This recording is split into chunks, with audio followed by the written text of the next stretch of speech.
Hi everyone, Mrs. V here. Today we are going to learn about electronegativity and how it causes covalent bonds to be polar. So let's get straight into it. In this video tutorial, we will look at how atoms share electrons in a covalent bond. But all is not sharing is caring in these bonds.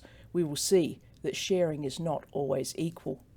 The term electronegativity refers to how well an atom's nucleus can attract the shared electron pair in a covalent bond. In a water molecule, a hydrogen atom and an oxygen atom share an electron pair. Their electron shells overlap, so the two electrons in the shared pair are present in the valence shell of both atoms. Both atoms have a stable electronic configuration, and the two atoms are held together, or bonded, by the hydrogen nucleus and the oxygen nucleus being attracted to that same shared pair of electrons.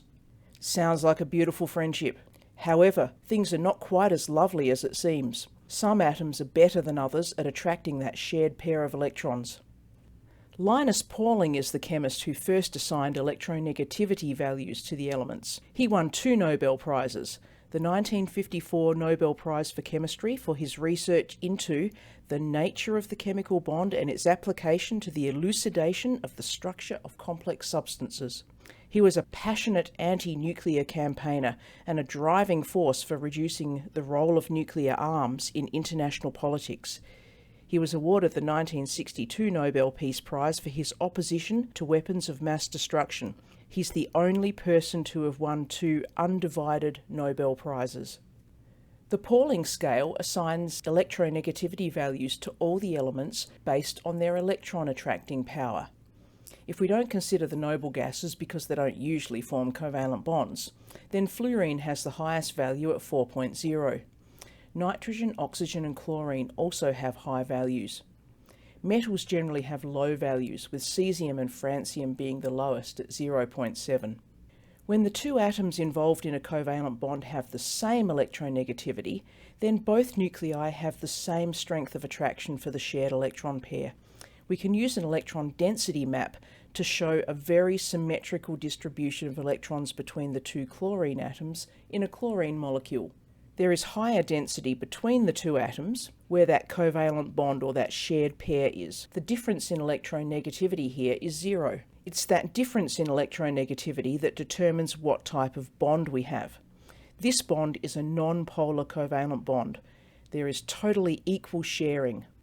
When the 2 atoms involved in a covalent bond have different electronegativity, then the sharing of electrons is not equal.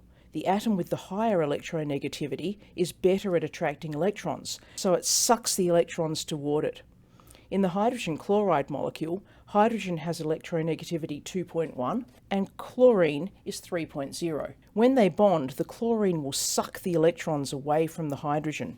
On the electron density map, we see a greater density of electrons around the chlorine. This is shown by the darker shading. The chlorine has partly gained hydrogen's electron, so it has a very small negative charge. We show this by writing delta minus, which means a very small negative charge. The hydrogen has partially lost its electron, so it has a small positive charge. We write delta plus. This is a polar covalent bond. The polarity of a covalent bond can be judged by determining the difference in electronegativities of the 2 atoms making the bond. The bigger the difference, the more polar the bond is, and the larger the delta plus and delta minus charges are. You can predict the type of bond 2 atoms will make using the difference in electronegativity. Although there are no hard and fast rules, a difference in electronegativity less than about 0.4 makes a non-polar covalent bond. A difference larger than about 1.7 makes an ionic bond. In between are the polar covalent bonds. So in summary, electronegativity is the attraction of an atom's nucleus for a shared pair of electrons in a covalent bond. The difference in electronegativity between the 2 atoms making the bond determines how much charge separation there is between the atoms involved in the bond, and that tells us what type of bond it is. Well, I hope you found that video useful.